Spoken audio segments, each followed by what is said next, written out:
This week on ANN, the Adventist Church continues to advocate for religious protection in LGBT civil rights legislation. A juice bar becomes a center of influence in Fiji.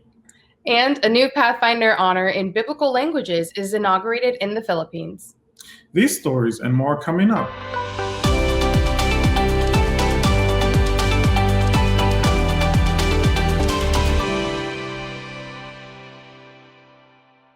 Thank you so much for joining us this week. First in the news, on Thursday, February 25, 2021, the U.S. House of Representatives once again passed the LGBT anti-discrimination bill, the Equality Act, also known as H.R. 5.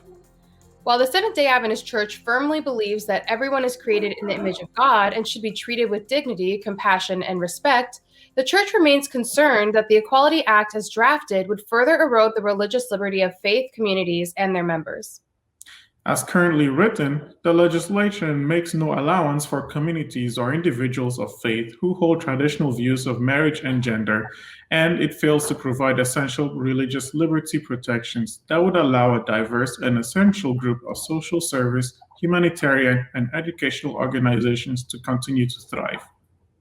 Encouraging to the Church is the diminished support of the Equality Act and the growing support of the Fairness for All Act, which was reintroduced in the U.S. House of Representatives on Friday, February 26.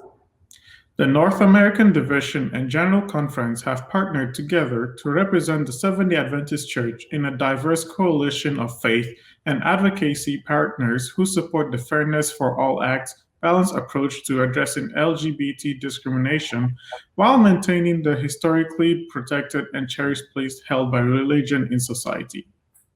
Several members of Congress who previously co-sponsored the Equality Act are instead attaching themselves to the Fairness for All approach, which during this term has more than doubled its number of co-sponsors. The Equality Act is expected to be introduced in the U.S. Senate, but lacks sufficient support to be passed in that legislative chamber.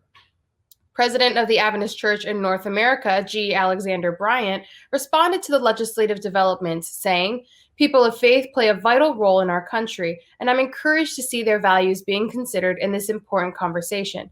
We need to find a way to protect the rights of all Americans in a fair and balanced way."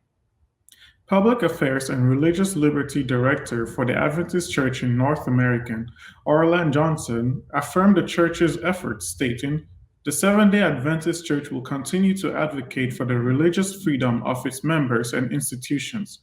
It is both unnecessary and contradictory to weaken the civil rights of one group of society in order to strengthen the rights of another." 3 churches in Fiji's Western Division have started what they never would have thought possible, an open bar that sells natural herbal juice to fight against non-communicable diseases. Votualevo, Namaka, and Nadi English Seventh-day Adventist churches teamed up to open Bitu Wellness Center, or Bitu Bar, as it is commonly known, a wellness bar in the heart of the nation's tourism capital, Nadi. With rapidly increasing rates of non-communicable diseases, Fiji is in the midst of a public health crisis that is closely linked to changing lifestyles. The 3 churches have taken on the responsibility to fight against lifestyle diseases, which have become the #1 killer in the country. Bitu Bar founder and 10,000 Toes coordinator for the Trans-Pacific Union Mission, George Kwong, said, "It is through the message of health that we are sharing God's love to our customers who are secular or members of other Christian denominations. It is spreading the message of health, of love, of compassion to not only believers, but non-believers as well." The bar serves natural juices from herbs such as golden seal, mile a minute, and fruit and vegetables like kumquat, carrot, and celery, among a range of others. While herbal juice in Fiji has been used for centuries to cure cuts and illnesses, it hasn't been widely consumed as a means for improving holistic health. By visiting Bitu Bar, Fijians are encouraged to revisit a more natural, holistic approach to health. At the bar, enthusiasts can track their health through various initiatives such as the Fat Loss Program, Immune Boosting Program, a weekly medical screening, and through personalized nutrition. In addition, the community is invited to the premises each Sunday at 6 a.m. for 2 hours of exercise. Kwong says the response has been encouraging from the public, and now calls are being made to introduce a registered health club and for people who have had health success to become ambassadors. The Southern Asia Pacific Division, or SSD, launched its first Pathfinder Honor on Biblical Languages during a conference held on February 28. As of the launching date, 230 Master Guides, Pathfinders, and Adventist youth had registered, and more than 130 attended the launch, which was held on Zoom and live on Facebook. The Facebook Live reached more than 6,300 people and had 1,600 views. Several months before the launch, the SSD Pathfinder Committee met and voted the Pathfinder Honor. The committee has 24 members representing all unions. Each union had 2 representatives. SSD Associate Secretary Kevin Costello headed this committee as the chairman. The luncheon started with a devotional from SSD Youth Director Ron Jemnebago. By the grace of God and by the action of the Southern Asia Pacific Division Pathfinder Committee, as the SSD Youth Servant, I now officially launch the Pathfinder Honor on Biblical Languages in SSD. So help our young people, O God. Pastor Jibble Simba, SSD Stewardship Director, then led in a prayer dedicating the Pathfinder Honor. Several students who have gone through the Ministers and Youth Biblical Languages organization shared their testimonies. The organization originally sponsored the event. Several attendees responded positively to the launching of this new honor. The first day of class for Level 1 of the honor started on March 7. Over the past 5 years, Oakwood has worked to transform its campus to a healthier environment for students, employees, and visitors using a 3-prong approach that addresses nutrition, physical activity, and campus programs. As part of the overall Vision 2020, Healthy Campus 2020 achieved its primary goal of making Oakwood University the healthiest campus in America. With Phase 1 completed and now in its maintenance and sustainability stage, Oakwood is looking towards Phase 2, Healthy Campus, Healthy Community, where the university intends to promote health beyond its campus and address the needs of community members, one neighborhood at a time. As part of the Phase 2 initiative, Oakwood University's long-awaited mobile market was officially launched on February 2. This initiative is part of an effort to address food insecurity faced by many residents of North Alabama, and to also combat diet-related health disparities that plague so many residents in the Deep South, particularly in Northwest Huntsville communities.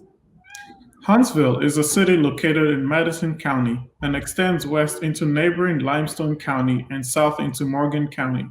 Huntsville's population is about 200,000 residents, according to the 2019 United States Census Bureau. A little more than 16% of the adult population lives below the federal poverty line.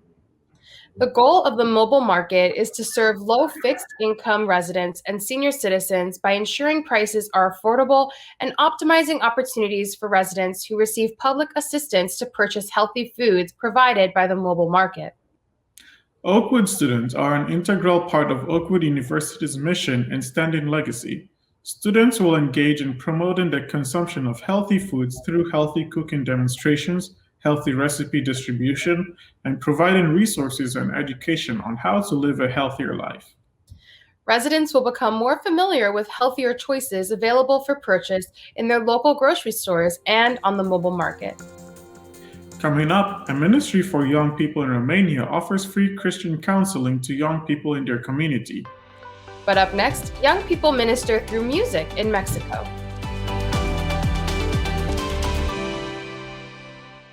Hi, VL. How are you? Are you okay? Dear VL, I can't even remember how long we've been staying at home now because of this virus. For now, it's just nice to hear your voice and see your face. Nothing beats playing outside in the dirt, though. Which reminds me, are your hands clean? Yes! Mommy and Daddy says not a lot of kids get COVID-19, but it's always nice to be extra safe. We should wash our hands before picking our nose.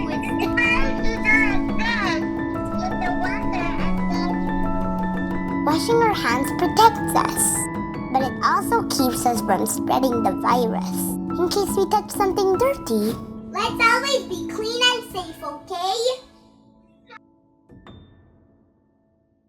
Love, Joey.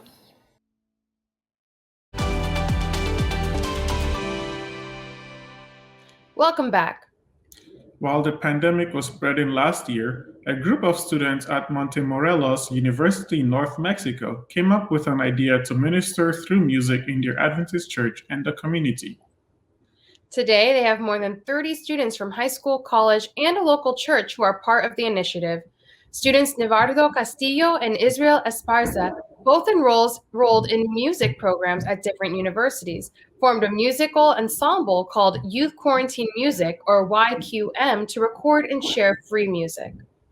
Castillo, who is studying music at Montemorelos, said, "The mission of this group is to bring peace, a smile, and reflection through music and artistic expression to so many people who have been affected in these times." Esparza studies piano performance at Monterrey's School of Music and Dance and is a member of the Vallarta Adventist Church in Monterrey. Using the slogan, "Music in Times of COVID," the project began with a string quintet in July 2020. As the months went by, more young professional or amateur musicians wanted to share their talents at the time, which turned into the Youth Quarantine Music. Today, this includes an orchestra, a choir, and a chamber orchestra. YQM has generated a repertoire of free, sacred, and popular music, which has been posted through social media platforms for anyone to enjoy on a personal level or can use in any event. Currently, YQM has been requested and used in several programs in the North Mexican Union, Montemorelos University Church, a school zone led by the Secretary of Education in Monterrey, as well as the Vallarta Adventist Church. The pandemic was a challenge for everyone, but in Romania, it provided a way to reach non-Adventist youth in the community. The ministry Respiro, which deals with young people in Romania, focused mostly on counseling, and the results were exciting. Last year, they received more than 1,900 cases and had a team of 40 psychotherapists and psychologists. They offered counseling in writing, at the office, or on Zoom. 150 people opted for spiritual counseling, and it was a great opportunity to talk about God. But beyond that, all cases were approached with Christian counseling. The testimonials received from them are impressive.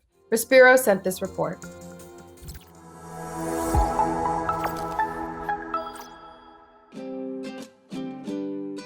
The fact that the spread of mental health problems is constantly increasing is not something new. The current reality is often characterized by lack of meaning, loneliness, disorientation, stress, and harmful habits. All of this is reflected in the emotional difficulties most people experience: depression, anxiety, feelings of worthlessness. The solution we have identified to work with young people who face this type of difficulties is to go where they are most often look for solution in the online environment. For that, we created an online counseling program that responds to young people's searches, the Respiro Help counseling platform. Through this platform, young people benefit from spiritual and psychological counseling in several forms: text-based, audio, and video. When opening the case on the platform, the user completes an initial questionnaire which assesses certain aspects related to the mental state, including the risk of suicide. Starting from the online initiation of the contact, whenever is possible, we encourage direct interaction so that people from Bucharest can benefit from face-to-face counseling sessions at the office, one meeting per week. Whether you are talking about the online environment or direct interaction, everything is secured and confidential.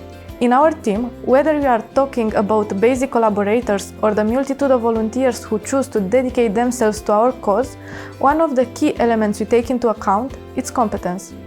This is the way in which approximately 2,000 young people benefited from Respiro counseling services in 2020.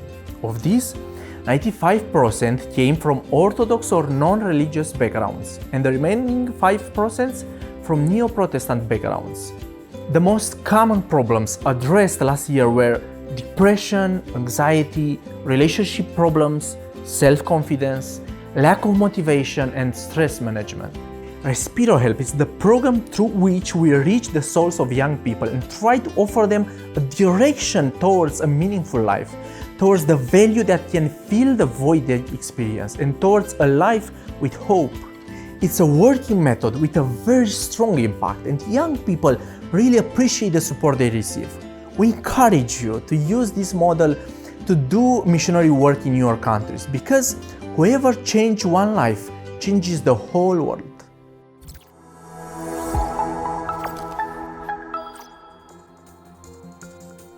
COVID-19 has impacted the routine of employees, students, and even volunteers across the globe. In Henderson County in the U.S. state of North Carolina, Advent Health set up a special vaccine clinic to vaccinate community volunteers and get them back to what they do best, serving others.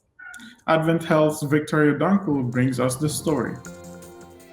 Keep me safe, love me, make it easy, own it. We recently saw all of these Advent Health service standards in action at a special COVID-19 vaccine clinic. Well, this is an opportunity for Advent Health Hendersonville to partner with our area nonprofits to help the helper. Well, I'm just so appreciative to Advent Health for arranging this process. You know, it allows me to feel more comfortable as I go back into my volunteer role and certainly in my everyday life. Advent Health gave volunteers for the Council on Aging for Henderson County and Interfaith Assistance Ministry their first dose of shots of the COVID-19 vaccine. During this pandemic, we doubled how much service we provided in 2020, literally doubled it. It has severely impacted our volunteer base. People, especially in the 65 plus group, are terrified to come back without a vaccine. So we went from having 225 active volunteers every week to, for a while, having 2. Jane volunteers for both organizations. When they notified her about the vaccine opportunity, she drove back from her trip to Florida just to get the shot. We jumped in the car, came home Thursday, have the vaccine today, and go back to Florida tomorrow. And then back home on the 28th of February to get back to some kind of normal.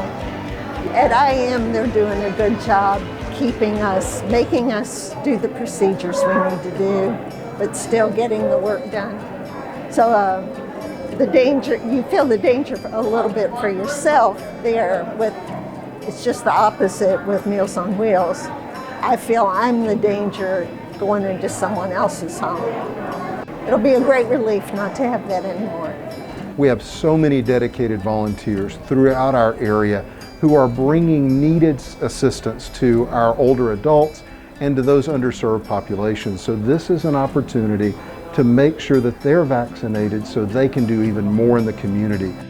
The Advent Health Mission, extending the healing ministry of Christ. This time, it takes the form of helping the helpers so people across our community who rely on these volunteers can feel whole.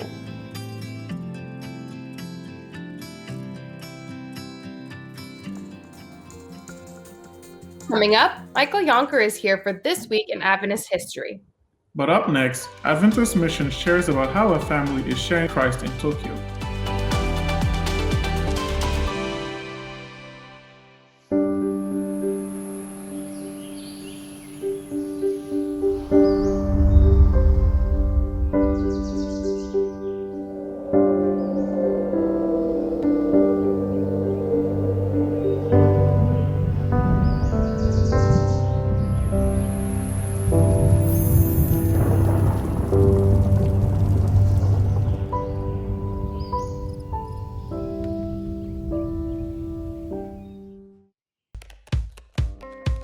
We may look, pray, read, think, worship, sing, and share differently, but we all look forward to the Sabbath. And we all look forward to the future when Jesus will come again. With this message in mind, we arrived at a core component for a new identity system, the creation grid, a simple 7-column structure for layout. The grid is a reference both to the prophetic timeline as well as to the creation week that culminated in the seventh-day Sabbath. The first 6 columns of the grid belong to the designer. They can be filled with anything: text, images, illustrations, patterns, and logos. But the 7th column, the Sabbath column, does not belong to them. It is meant to be different and special. Regardless of what or where you are designing, you can always find information to help you communicate that we are all Seventh-day Adventists.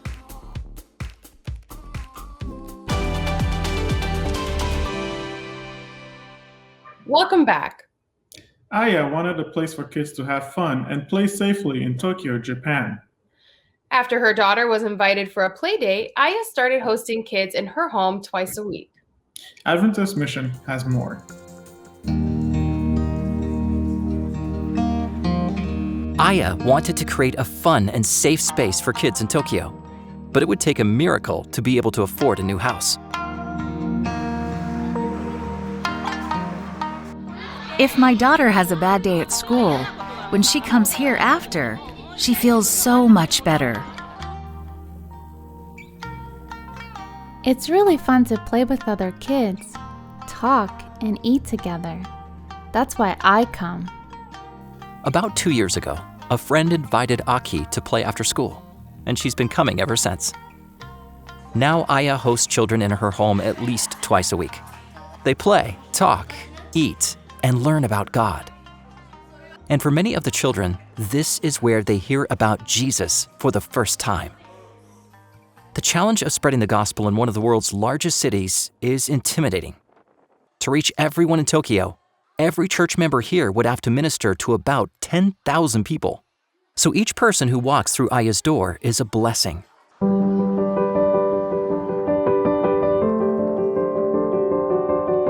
The house sits next to a beautiful park where kids can play and easily visit Aya's home.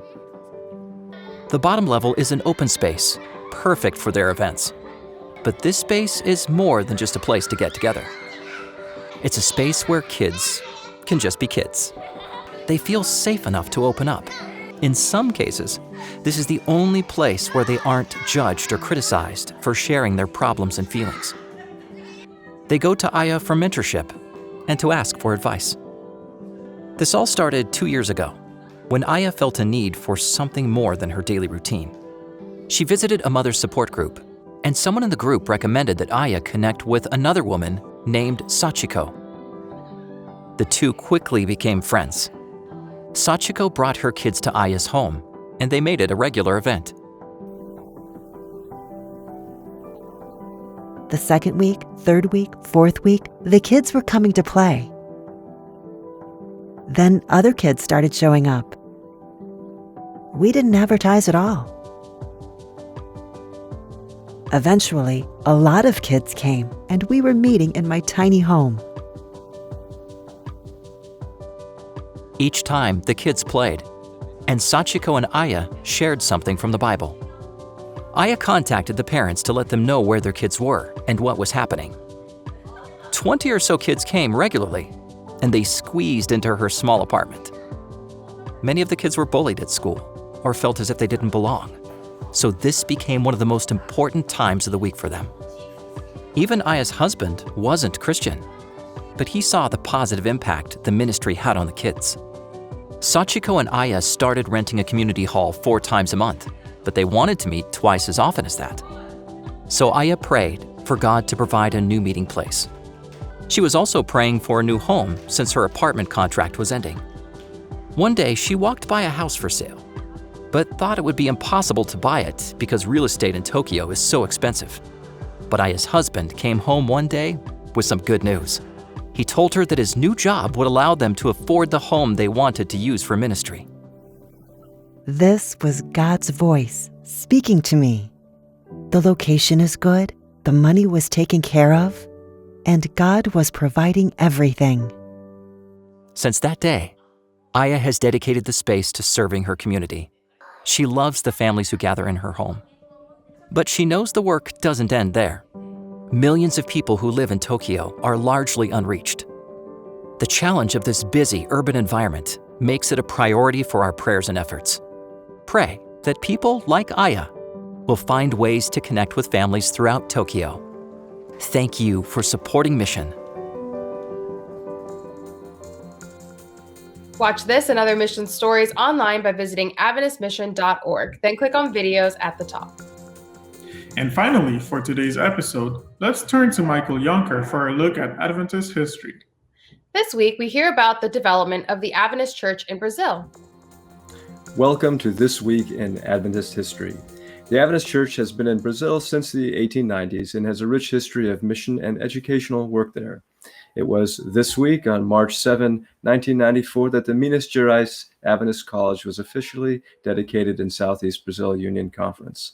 Minas Gerais has two campuses, one at the Itaiarapuã railway station in the countryside outside Lavras in the state of Minas Gerais, and a second campus in the city of Lavras. As of 2020, the institution served approximately 740 students enrolled on both campuses. These students were served by 150 employees, among which are teachers, deans, and other campus facilities managers, etc. The planning for the school had been done over many years, with the first elementary students enrolled in March 1983, though some older students had already begun coursework, including participating in helping build the facilities in 1981. The school continues to grow and serve its community despite various challenges. Also from Brazil, this week we remember the ministry of Leo Blair Halliwell and his wife Jessie Rowley. They served in Brazil from the 1920s through the late 1950s in various regions and capacities, from mission presidents to mission boat sailor and navigator, specifically in Bahia, the Lower Amazonas mission, and as the captain of the Luzero Boat Mission Project. His ministry formally began on March 7, 1925, with his ordination to the gospel ministry. In the 1930s, the Luzero, meaning light bearer, ship traveled about 6 months each year, covering about 1,000 miles or 1,600 kilometers that separated Belém from Manaus, navigating a total distance of over 10,000 miles. The best time of the year to travel was from February to August, when the river was full and they could get close to each house with a ship, and the trade winds of the Atlantic were not so strong. The boat was painted white before each trip. The riverside people waved handkerchiefs or white cloths to ask the boat to stop, and then long lines of patients formed. The work in the rivers and in the Amazon jungle involved dangers that had to be faced head-on. During his home visits to the U.S., Leo and Jessie studied tropical diseases so that they could better treat the people they ministered to along the Amazon. That's This Week in Adventist History. Thanks for watching ANN. Join us next week for more news from the headquarters of the Seventh-day Adventist Church. Did you know the Adventist Church has a YouTube channel where you can watch ANN Video, ANN In Depth, and plenty of other amazing videos on prophecy, health, and Bible study? Just go to YouTube and search for the Adventist Church. Click the subscribe button to make sure you're caught up each week. And remember, leave a comment or a prayer request. We have people who are praying for you 24 hours a day, 7 days a week. Before we say goodbye, here's some good news from the book of Jonah, chapter 2, verse 2. The passage says, "He said, 'In my distress I called to the Lord, and he answered me. From deep in the realm of the dead I called for help, and you listened to my cry.'" That's our program for this week. And remember, you can always visit Adventist.news for daily news and videos. Until next time, God bless. Take care.